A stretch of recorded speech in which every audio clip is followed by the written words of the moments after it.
Hello दोस्तों। आज हम समझने वाले हैं पोरीफेरा को एक फ्लो चार्ट के माध्यम से। पोरीफेरा जो होते हैं बहुत ही प्राचीन और पुराने ऑर्गेनिज्म होते हैं, बहुत ही ओल्ड एंड प्रिमिटिव ऑर्गेनिज्म होते हैं।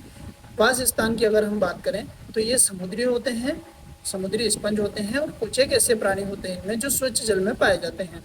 इनके शारीरिक संगठन की जब हम बात करें तो इनका शारीरिक संगठन जो होता है कोशिकीय स्तर का होता है, अर्थात इनका शरीर कोशिकाओं से मिलकर बना होता है। लेकिन कोई भी उत्तक तंत्र या उत्तक स्तर का कोई भी शारीरिक संगठन इनमें नहीं पाया जाता है, केवल कोशिकीय स्तर का शारीरिक संगठन इनमें पाया जाता है। ये असममित व अप्रभुही प्राणी होते हैं। असममित का अर्थ होता है ये एसिमेट्रिकल होते हैं, मतलब इन्हें अगर किसी भी भाग से या किसी सेंटर से किसी भी रेखा से काटा जाए तो बराबर हिस्सों में या दो हिस्सों में या दो से अधिक हिस्सों में नहीं बटेंगे। इसके अलावा ये अप्रभुही प्राणी होते हैं। अप्रभुही का अर्थ होता है कि इनकी जो बॉडी कैविटी होती है उसमें स्पेस नहीं होती है, अप्रभुही प्राणी ये होते हैं।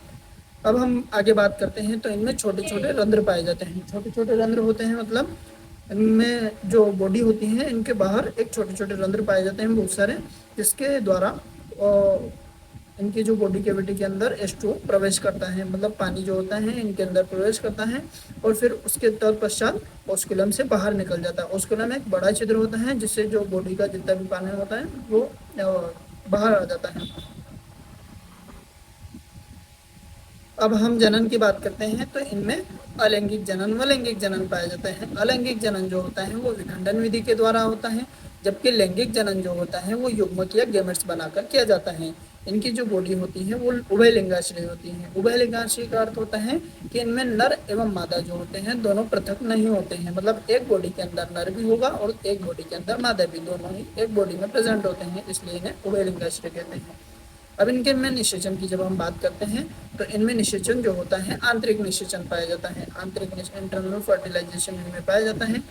और परिवर्धन डेवलपमेंट की जब हम बात करते हैं तो डेवलपमेंट इनमें अप्रत्यक्ष परिवर्तन पाया जाता है और इनडायरेक्ट डेवलपमेंट पाया जाता है। इनडायरेक्ट डेवलपमेंट का अर्थ होता है कि जो एडल्ट होता है वो लार्वा बनाता है, लार्वा अवस्था के बाद में जो लार्वा होता है वो विकसित होकर फिर से एडल्ट का निर्माण करते हैं, इसलिए इन्हें अप्रत्यक्ष परिवर्तन कहा जाता है। पाचन की जब हम बात करें तो इनमें अंतराकोशिक पाचन पाया जाता है, अंतराकोशिक इनमें पाचन पाया जाता है। ये आद्य बहुकोशिक होते हैं। आद्य बहुकोशिक जो होते हैं इनका अर्थ ये होता है कि इनमें कोशिकाएं तो कोशिकाओं से इनका शरीर बना होता है, लेकिन जो कोशिका होते हैं आपस में संपर्क में बनाए नहीं रखती हैं। इनमें जो कोशिकाएं प्रेजेंट होती हैं वो आपस में संपर्क नहीं बनाकर रखती हैं।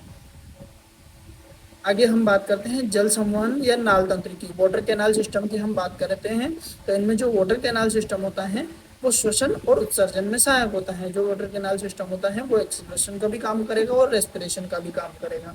इसके अलावा इनमें कोलर कोशिका, जो एक कोशिका पाई जाती है जिसे कोलर कोशिका कहते हैं। ये कोलर कोशिका जो होती है इनकी बॉडी कैविटी, इनके जो नाल तंत्र होता है उसको और एक स्पंज गुहा दोनों को स्तरित करके रखती है। क्या करके रखती हैं? स्तरित करके रखती हैं।